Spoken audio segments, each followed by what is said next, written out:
எல்லோருக்கும் வணக்கம். ஜகஜால கில்லாடியாக இருப்பான் போல இருக்குங்க நண்பர்களே. நிஃப்டி நேற்றும் இறங்க வேண்டிய மார்க்கெட்டாக இருந்தது. இன்றைக்கும் அவன் உயரத்திலிருந்து தள்ளாடி கீழே வந்து விழுந்தான். அதுக்கப்புறம் கடைசி ஒரு ½ அன் ஹவரில் கொஞ்சம் ரெக்கவரி ஆகி கௌரவமாக 104 பாயிண்ட் ப்ளஸ்னு க்ளோஸ் ஆகிருக்கான். 1000 இருந்தாலும் நீ 25,000 தாண்டினா தான் எங்களுடைய போர்ட்ஃபோலியோவில் டபக்குன்னு பல ஷேர்கள் ஏறும், எங்களுடைய போர்ட்ஃபோலியோ ஏறும், சந்தோஷம் வரும். அப்போ தான் உனக்கு நாங்கள் மரியாதை கொடுப்போம். மற்றபடி நீ 10 பாயிண்ட் 25,000 கீழே இருந்தாலும் சரி, 1000 பாயிண்ட் 25,000 கீழே இருந்தாலும் சரி, எங்களுக்கு பிரயோஜனம் இல்லை. நண்பர்களே, மனசுக்கு ரொம்பவுமே சோகமான ஒரு தகவல். உங்கள் வீட்டுக்கு பக்கத்தில் ஒருத்தர் தொல்லை பண்ணிக்கிட்டே இருக்கான். நீங்கள் அன்பாக சொல்லி பார்க்குறீங்க, திட்டி பார்க்குறீங்க, சண்டை வருது, என்ன பண்ணாலும் அவன் மூஞ்சியில் முழிச்சாவே டெய்லி ஒரு பிரச்சனை வருது அப்படின்னா நீங்கள் என்ன பண்ணுவீங்க? இனி இங்கேருந்து நம்மளுக்கு பிரயோஜனம் இல்லை, அவன் அப்படித்தான் இருப்பான், நம்ம நிம்மதி போயிடும் அப்படின்னு சொல்லிட்டு நீங்கள் எங்கேயாவது கிளம்பி போயிடுவீங்க. அந்த மாதிரி தான் 30 வருஷமாக ஷேர் மார்க்கெட்டில் ஒரு நண்பர் இருந்திருக்காரு. ஆனால் கடைசியில் இப்போ ட்ரம்ப் அவர்கள் செய்யக்கூடிய வேலைகளை பார்த்து எனக்கு மார்க்கெட்டில் கான்ஃபிடென்ஸே போயிடுச்சுங்க. அவன் தூங்கி எந்திரிச்சா ஒன்று பேசுகிறான், மறுபடி தூங்க போகையில் ஒரு மாதிரி பேசுகிறான், திடீர்னு நடுராத்திரியில் எந்திரிச்சுக்கு வந்து எந்தையாவது ஒரு ட்விட்டரை போடுறான். அவ்வளோ பெரிய பதவியை வச்சுக்கிட்டு ஜோ பிடன் அவர்கள் வந்து அப்படி முன்ன எப்படி இருந்தாலும் அவர்னால இந்த மாதிரி பெரிய பிரச்சனைகள் அப்படின்றது வந்ததில்லை. ஆனால் இப்போ ஒரே பிரச்சனையாக இருக்குது, பெரிய அளவில் பணத்தை போட்டு வச்சுருக்கேன், என்கிட்டயாவது அவனை பண்ணி விட்டானே என்ன பண்ணுறது அப்படின்னு சொல்லிட்டு இன்னொரு 2-3 வருஷம் அவர் எப்படியும் ஆஃபீஸில் இருப்பார். அது வரைக்கும் எனக்கு இந்த சங்காத்தமே வேண்டாம், நான் கொஞ்சம் பொசிஷனை குறைக்கிறேன் அப்படின்ற மாதிரி 30 வருஷமாக மார்க்கெட்டில் எத்தனை பிரச்சனைகளை பார்த்துருப்பார். 2008 பிரச்சனை பார்த்துருக்காரு, கோவிட் பிரச்சனை பார்த்துருக்காரு, .com பிரச்சனை பார்த்துருக்காரு, எத்தனையோ பிரச்சனைகளை பார்த்தும் இப்போ வந்து அவர் கொஞ்ச நேரம் வெயிட் பண்ணுவோம் அப்படின்ற மாதிரி மனநிலைமைக்கு போயிட்டார். நான் போய் எதுக்கு இப்போ லேட்டஸ்ட்டாக என்னத்தையாவது ஒன்று பேசி வச்சுருக்கானுங்களா அப்படின்ற மாதிரி நான் போய் பார்த்துக்கிட்டு இருந்தேன். நான் போட்டு பார்த்தேன், ட்ரம்ப் லேட்டஸ்ட் நியூஸ்னே போட்டு சர்ச் பண்ணி பார்க்குறேன். கண்டிஷனாக பண்ணுவானுங்க, கிறகம் பிடிச்சவனுங்க அப்படின்ற மாதிரி லாபி பண்ணுறது. அதாவது யூரோப்பியன் யூனியனில் போயிட்டு நீங்கள் இல்லை ரஷ்யா கூட யாரெல்லாம் டீல் பண்ணுறாங்களோ அவங்களுக்கெல்லாம் 100% டேரிஃப். ஏன் 100% முதல்ல நீ டேரிஃப் போட்டியா, இல்லை நீ முதல்ல சைனாக்கு போட்டியா? அங்கே வாழை சுருட்டிக்கிட்டு தான் நான் உட்காந்துக்கிட்டு இருந்தேன். எதை இந்தியா மேலே 25% பெனால்ட்டி போட்டு நீ பெரிய வித்துவான்னு அடித்து காமிச்சிக்கிற நீ இல்லையா? அதுவுமே இப்போ நாங்கள் எதுவுமே திருப்பி பேசாதனால மறுபடியும் ஒரு சுமூகமான பேச்சுவார்த்தைக்கு நாங்கள் ஆரம்பிக்கிறோம்னு மறுபடியும் எங்ககிட்டே வர்ற. நீ மறுபடியும் விடிஞ்செந்திரிச்சா என்னத்தையாவது உன்னை ட்ரீட்டை போடுவேன். நீ உன்னை மாதிரி தலைவலி கொடுத்த பிரதமரை நாங்கள் பார்த்ததே இல்லை அப்படின்ற மாதிரி தான் எல்லாருமே இப்போ இந்த ட்ரம்ப் அவர்களை பார்த்து பேசிக்கிட்டு இருக்காங்க. ஸோ தற்போதைக்கு ஷேர் மார்க்கெட்டில் 30 வருடமாக ட்ரேட் பண்ணிக்கிட்டு இருந்தவர் இந்த அமெரிக்காவினுடைய பிரசிடெண்ட் ட்ரம்ப் அவர்கள் செய்யக்கூடிய வேடிக்கைகளை பார்த்துக்கிட்டு சரி கொஞ்சம் அமைதியாக இருப்போம் அப்படின்ற மாதிரி அமைதியாக இருக்கார். என்னை கேட்டால் இந்தியா வர்ற மாதிரி இருந்தாங்கன்னு வச்சிங்களேன், ஏதாவது பேச்சுவார்த்தைக்கு, நீ வர வேண்டாம் சாமி, நீ அமெரிக்காலேயே உட்காந்துக்க வேண்டாம், நீ எவ்வளோ பர்சன்டேஜோ போடு, நீ வராத, உங்களோட எனக்கு பேச்சுவார்த்தை கிடையாது. அப்படியே பேச்சுவார்த்தை வரணுன்னா நீ இப்போ போட்டிருக்கிற 25% பெனால்ட்டி நீ ரிமூவ் பண்ணிவிட்டு பேச்சுவார்த்தைக்கு அதுதான் உனக்கும் மரியாதை எனக்கும் மரியாதை அப்படின்ற மாதிரி சொல்லி நிறுத்தி விடணும். எது எப்படியோ பல பேர்த்துக்கு இப்போ பெரிய பிரச்சனையாக போயிட்டுருக்கு. நண்பர்களே, இன்னொரு மிக மிக முக்கியமான தகவல், அதாவது யாருனாலையுமே கட்டுப்படுத்த முடியாத ஒரு கட்டிலம் காளையாக, ஒரு காட்டு குதிரையாக இந்த காட்ஃப்ரே பிலிப்ஸ் அப்படின்ற பங்கு, ஐடிசிக்கு போட்டியாக இருக்கக்கூடிய இந்த காட்ஃப்ரே பிலிப்ஸ் அப்படின்ற பங்கு ஐடிசியே கவுந்து கிடக்குது, சிகரெட் விற்கக்கூடிய கம்பெனி. ஆனால் இந்த காட்ஃப்ரே பிலிப்ஸ் என்பது மிகப்பெரிய உச்சத்தில் போய் தொட்டு விளையாண்டுக்கிட்டு இருக்குது. என்னால் எத்தனையோ உதாரணங்கள் சொல்ல முடியும். அதாவது நல்லது நடந்திருக்கு, கெட்டது நடந்திருக்கு. ஹிந்துஸ்தான் ஏரோநாட்டிக்ஸ் அப்படின்ற பங்கு இது மாதிரி தான் ஒரு கார்பரேஷன் ஆக்ஷன் ஸ்பிளிட்டோ போனஸோ ஏதோ ஒன்று அறிவிச்சிருந்தாங்கன்னு நினைக்கிறேன். அதுக்கப்புறம் அது பெருசாக ரேலி என்பது தடப்பட்டு கீழே வந்துருச்சு. சிஎஸ்சின்னு ஒரு பங்கு, கேபிஆர் மில்னு ஒரு பங்கு, அவனும் வளர்ந்துக்கிட்டே இருந்தான். அப்புறம் அவனுக்கு இது மாதிரி ஏதோ ஒன்று வந்தது. அதுக்கப்புறமே கூட இந்த குப்பிட்டுன்னு ஒரு பங்கு, அதுக்கப்புறமே அது பெரிய அளவில் மிகப்பெரிய கார்பரேட் ஆக்ஷன் இதே மாதிரி ஸ்பிளிட்டோ போனஸை சொன்னாங்க. அதுக்கப்புறம் கீழே விழுந்தான். அதுக்கப்புறம் தான் அவன் மேல் நோக்கி வந்தான். ஸோ நான் எத்தனையோ பங்குகளை பார்த்துருக்கேன். அது அறிவித்த பிறகு மேலேயும் போயிருக்கு. ஆனால் நான் பார்த்ததில் நிறைய அறிவிப்பு வந்ததுக்கப்புறம் தொப்புன்னு கீழே விழுந்திருக்கு. ஸோ ஒரு வருடம் கழித்து பார்க்கும்பொழுது இந்த காட்ஃப்ரே பிலிப்ஸுக்கு என்ன கதி நேர்ந்தது, மேலேயா அல்லது கீழேயா அப்படின்றத பொறுத்து வந்து பார்க்கணும். என்ன தகவல் அப்படின்னா அவங்க போனஸ் கொடுக்குறாங்க. அதனுடைய எக்ஸ் டேட் என்பது 16 செப்டம்பராக இருக்கிறது. அடுத்தது இந்த பதஞ்சலி ஃபுட்ஸ் அப்படின்ற பங்கு, அதுவுமே ஒரு கட்டத்தில் ஆச்சரியகரமாக 2021க்கு அப்புறம் இதில் சில டேக் ஓவர் அப்படின்றதுல இருந்தது. அந்த சமயத்தில் இந்த பங்கு 500 ரூபாய் ரேஞ்சிலிருந்து 2000 வரைக்கும் வந்து இப்போ வரைக்கும் சந்தோஷமாக தான் இருக்குது. 500 இங்கே 2000 இங்கே இப்போ வரைக்கும் ஒரு மாதிரி சந்தோஷமாக தன்னுடைய ஷேர் ஹோல்டர்ஸை வச்சுக்கிட்டு இருக்கு. இந்த பங்குலையும் தற்போது என்ன தகவல் வந்திருக்குன்னா, அவங்க இதுலேயும் போனஸ் என்பது தகவலாக வந்திருக்கு. ஸோ எத்தனை பேர் மேல் நோக்கி ஏற்றி சந்தோஷப்படுத்த போகுது அல்லது கீழ் நோக்கி இறக்குதா என்னன்றது பொறுத்து இருந்து பார்க்கணும். ஆக மொத்தம் இந்த 2 பங்குகளையும் தலையெழுத்தையே, தற்போது அவன் வளர்ந்து கொண்டிருக்கக்கூடிய ட்ரெண்டுகளினுடைய தலையெழுத்தையே தொடர்ந்து கொண்டு வருமா அல்லது மாற்றி அமைக்குமா அப்படின்ற மாதிரி மிகப்பெரிய செய்திகள் தான் இந்த 2 பங்குகளையும். அதானி பவர்னுடைய ஸ்பிளிட் சம்பந்தப்பட்ட தகவல் லாஸ்ட் வீக்கில் வந்துட்டு இருந்தது. அதனுடைய எக்ஸ் டேட் என்பது 22 செப்டம்பர்.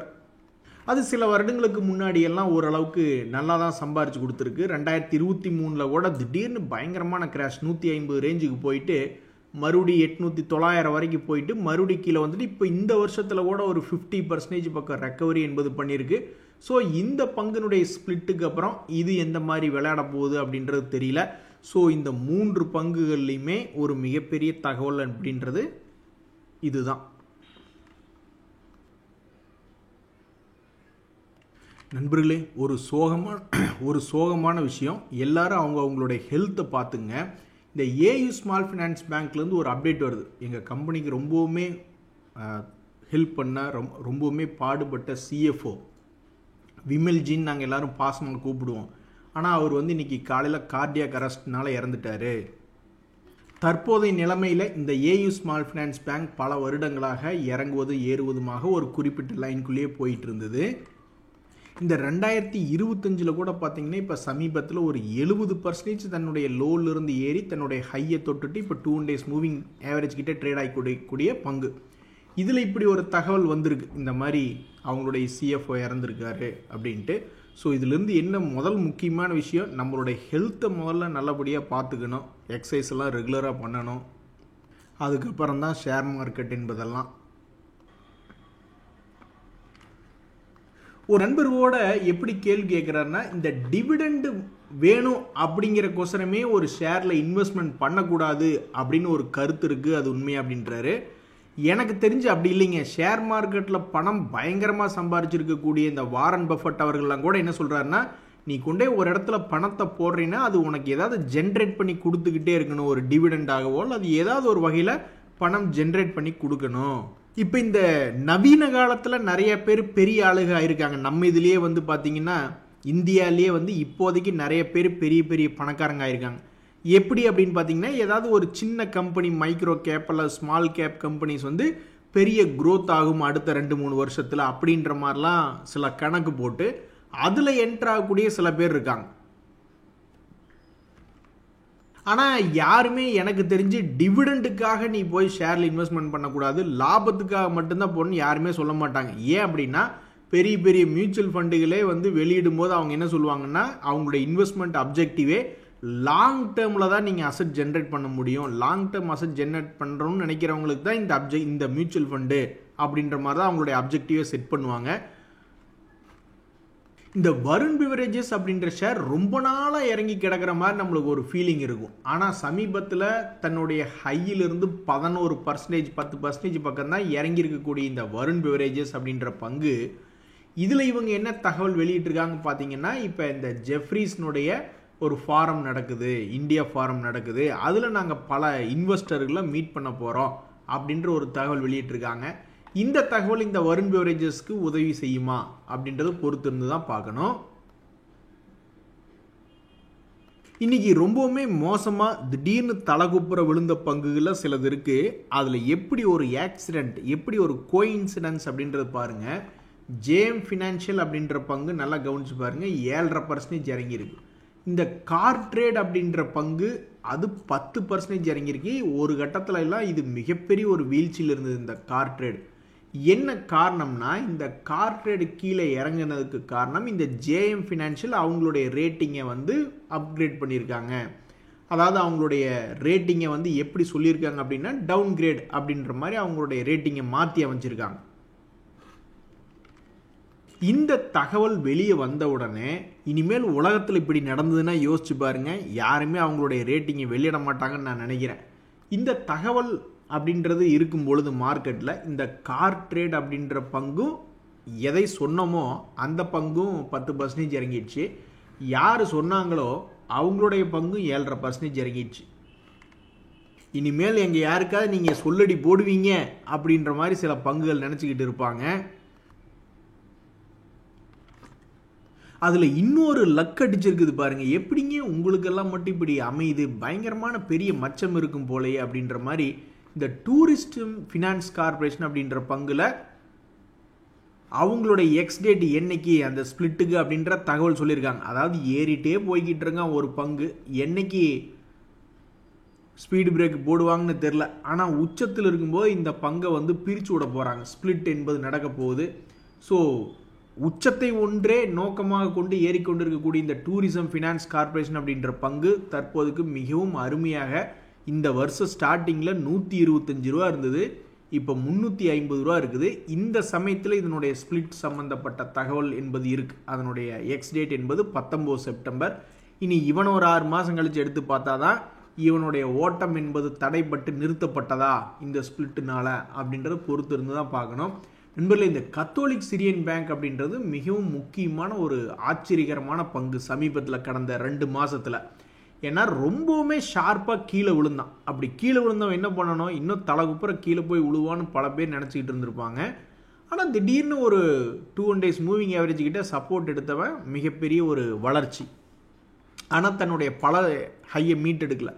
அதுக்கப்புறம் இப்போ மறுபடியும் கரெக்டாக கீழே வந்து அதே 2 days மூவிங் ஆவரேஜிலிருந்து தொப்புன்னு கீழே விழுகாமல் அங்கேயே நின்று ட்ரேட் ஆகிட்டு இருக்கான். இப்படி ட்ரேட் ஆகி கொண்டு இருக்கக்கூடிய இந்த கத்தோலிக் சிரியன் பேங்க்கில் என்ன ஒரு தகவல் வந்திருக்கு, ஊருக்குள்ளே நாங்களும் தான் பெரிய ஆளுங்க, நாங்களும் தான் இன்வெஸ்டர் அல்லது அனலிஸ்ட் மீட்டிங்களுக்கெல்லாம் போகிறோம் அப்படின்ற மாதிரி குவாண்டம் ஏஎம்சியோட 1-on-1 மீட்டிங் அப்படின்றது இருக்குது. பார்த்தீங்கள சொல்லடியெல்லாம் எவ்வளவு பவர்னு. இன்றைக்கே ஒரு பங்கை வந்து 10% குப்பரை போட்டு கமுத்தி வச்சுருக்காங்க, அது ஒரு சொல்லடி போட்டு. இனி எதிர்காலத்தில் மீட்டிங்கள் நடக்கக்கூடிய இந்த கம்பெனிகளெல்லாம் வந்து என்ன பேச போகிறாங்க, இவங்ககிட்ட பேசி இவங்களுடைய மீட்டிங்கு போய் இவங்ககிட்டயே தகவல்களை வாங்கிட்டு அதுக்கப்புறம் அவங்களுடைய ரேட்டிங் அப்கிரேடோ டவுன்கிரேடோ அதனுடைய அனௌன்ஸ்மெண்ட் என்பது வரும் பொழுது அப்புறம் மேலேயோ கீழே வரும்போது மேலே வந்துட்டு எல்லாத்துக்குமே சாதகம் தான், கீழே போச்சுன்னா தான் கும்பா. அது என்னமோ தெரியலிங்க நண்பர்களே, இன்றைக்கி எல்லாருமே நிறைய பேர்த்துக்கு லக்கி கெய்ஸ் சம்மந்தப்பட்ட நியூஸ்லேயே தான் வந்துட்டுருக்கு. ஏகப்பட்ட பேர்த்துக்கு ராசி ஒட்டுக்கா ஒரு குரூப்புக்குள்ளே ராசி பயங்கரமாக சுற்றி விளையாடும் போல். இந்த சிர்மா எஸ்ஜிஎஸ் டெக்னாலஜிஸில் ஒரு பிஸ்னஸ் அப்டேட் ஒன்று வந்திருந்தது, ஜாயிண்ட் வெஞ்சர் அக்ரிமெண்ட் சம்மந்தமாக. நான் போய் எடுத்து பார்த்தேன், இது ஏறி இறங்கக்கூடிய பங்குகள் தானே, ஒரு வேளை கீழே அடிவாரத்தில் இது கிடக்கிறானோ அப்படின்ற மாதிரி நான் போய் எடுத்து பார்க்குறேன். நான் எங்கேயே அடிவாரத்தில் கிடக்கிறேன், நீ பார்த்தது பல மாதங்களுக்கு முன்னாடி. அப்போ 2025 ஒரு 4-5 மாதத்துக்கு முன்னாடி நான் அடிவாரத்தில் கிடந்தேன் 400 ரூபா. அதுக்கப்புறம் இப்போ போய் எடுத்து பார்க்கும்போது அது 846 ரூபாய்ன்னு இருக்குது. உங்களுக்கு தெரியாதில்ல, 6000-5000 ஷேர் இருக்குது. அதில் எவனா ஒருத்தர் 2 பேர் தான் இப்படி ஏறான்னு வச்சுங்க. எது எப்படியோ இந்த நியூஸ் வந்த சமயத்தில் இவங்க இது கீழே கிடக்கிறானா அப்படின்னு போய் எடுத்து பார்க்கல. இந்த சிர்மா எஸ்ஜிஎஸ் அப்படின்ற ஷேர் வச்சிருக்கிறவங்க ஒரே லக்கி கையாக இருந்திருக்காங்க. இன்னைக்கு தேதியை பொறுத்த வரைக்கும் அது உச்சத்தில் ட்ரேட் ஆகிட்டு இருக்கு. இங்கே பாருங்க நண்பர்களே, இன்னொருத்தருக்கு ஒரு செல்லக்குட்டி மாதிரி ஒரு சம்பவம். வேணாம் போய்ட்டு இதுக்கு மேலே பிரச்சனை வேண்டாம் அப்படின்ற மாதிரி சொல்ல வருதா என்ன அப்படின்றது தெரில. இந்த ஜைடஸ் வெல்னஸ் அப்படின்ற பங்கு ஏற்கனவே மிகவும் ஒரு குறிப்பிட்ட உச்சத்திலேருந்து இறங்கி நம்மள எத்தனையோ பேர்த்துக்கு வாய்ப்பு செகண்ட் சான்ஸ் அப்படின்றது கிடைக்கிறதே இல்லை. ஆனால் இவனுக்கு ஒரு செகண்ட் சான்ஸ் என்பது மறுபடியும் தன்னுடைய பழைய ஹைக்கு ஷார்ப்பாக போயிட்டு நான் ஷார்ப்பாக செஞ்ச சம்பவத்தை நீ போய் செய்திகளில் பாரு அப்படின்ற மாதிரி மறுபடியும் அங்கேருந்து மிகப்பெரிய கடும் வீழ்ச்சி. 2400 இங்கே 1400 இங்கே. அதுக்கப்புறம் இப்போ மறுபடியும் 6 மாதத்தில் மறுபடியும் உனக்கு தேர்ட் சான்ஸ் அப்படின்ற மாதிரி தன்னுடைய பழைய ஹையை மறுபடியும் 3வது முறையாக மீட்டெடுத்திருக்கக்கூடிய இந்த ஜைடஸ் வெல்னஸில் அவங்க என்ன ஒரு தகவல் கொடுக்குறாங்க அப்படின்னா அவங்களோட இது ஒரு ஃபேஸ் வேல்யூ ஸ்பிளிட் என்பது வருது. ஸோ இந்த பங்கு அடுத்தடுத்த ஒரு 6 மாதம் அல்லது ஒரு வாரம் கழித்து பார்க்கும்பொழுது பழையபடி தன்னுடைய லோக்கு போகிறானா அல்லது புது இந்த டெப்த்தை அப்படியே திருப்பி மேலே போட போகிறானுங்களா அப்படின்றது பொறுத்திருந்து தான் பார்க்கணும். இன்னுமே கீழே சரிந்து கிடக்கக்கூடிய சில பங்குகளில் அதே மாதிரி மீட்டிங் சம்மந்தப்பட்ட இன்வெஸ்டர் மீட்டிங் சம்மந்தப்பட்ட தகவல்கள் வந்திருக்கு. ஒன்று இந்த ஃபினோ பேமெண்ட்ஸ் அப்படின்ற பங்கு, அந்த பங்கு வந்து தற்போதைய நிலைமையில் மிகவும் ஒரு குறிப்பிட்ட அளவில் சரிவாகி கிடக்குது.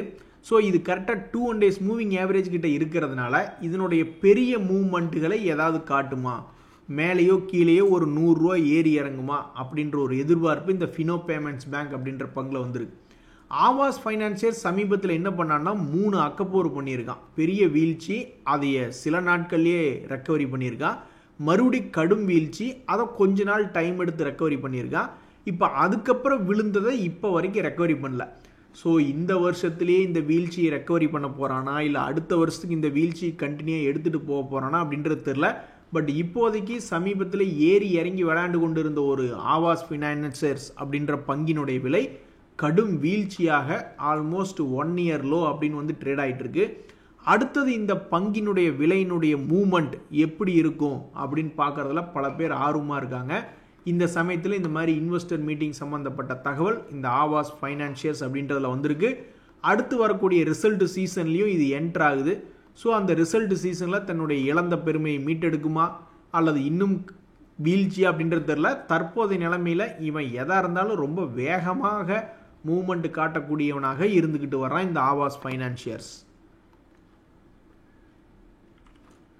நண்பர்களே, இந்த சமயத்தில் அநியாய விலைக்கு கீழே விழுந்து கிடக்கக்கூடிய பங்குகளில் ஏதாவது மகிழ்ச்சி வருமா அப்படின்றதான் இப்போ நிறைய பேர் பார்த்துட்டு இருக்காங்க. ஒரு உதாரணத்துக்கு இந்த கர்நாடகா பேங்க் ஒரு முறை இந்த 50 days மூவிங் ஆவரேஜை சக்ஸஸ்ஃபுல்லாக தாண்டிய பிறகு 180 ரூபா ரேஞ்சிலிருந்து ஆல்மோஸ்ட் 210 ரூபா அப்படின்றது ஏறி இருக்கான்.